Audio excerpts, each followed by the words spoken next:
தொடர்ச்சியாக இன்றைக்கு அந்த ஆடியோ கசிந்தது வந்து லேட்டாக தான் கசிஞ்சிருக்கானா, அவர் வந்து கிட்டத்தட்ட 2 வாரமாக காணோன்னு சொல்கிறாங்க இல்லைங்களா? ஆமாம், ஏப்ரல் 4ஆம் தேதியிலிருந்தே காணோம் அப்படின்ற மாதிரியான தகவல். கிட்டத்தட்ட ஒரு 10 நாளைக்கு மேலே ஆள் மிஸ்ஸிங் அப்படின்ற மாதிரி வரும்பொழுது இதுதான் பெரிய சந்தேகத்தை ஏற்படுத்துகிறது.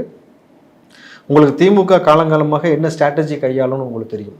அமைச்சர் சேகர் பாபுவோடைய மகள் விவகாரம் எவ்வளோ பூதாகரம் ஆச்சு நம்ம பார்த்துருப்போம்.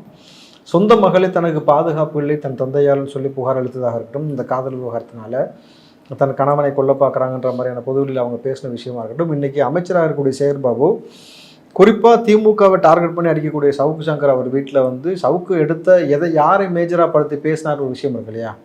காங்கிரஸ் கட்சியுடைய மாநில தலைவர் செல்வ பிறந்தகையும் இந்த பக்கம் பார்த்தீங்கன்னாக்கா சேகர் பாபு இவங்க 2 பேரும் சேர்ந்து தான் இதை செஞ்சுருப்பாங்கன்ற மாதிரியான அந்த ஒரு விஷயத்தினால சந்தேகத்தை எழுக்கும் பொழுது இப்போ அதை அவரை காணான்றது ஒரு பெரிய சந்தேகத்தை ஏற்படுத்துது. யார் வந்து அவரை வந்து தூக்கியிருப்பா? போலீஸ் தூக்கியிருக்குமா?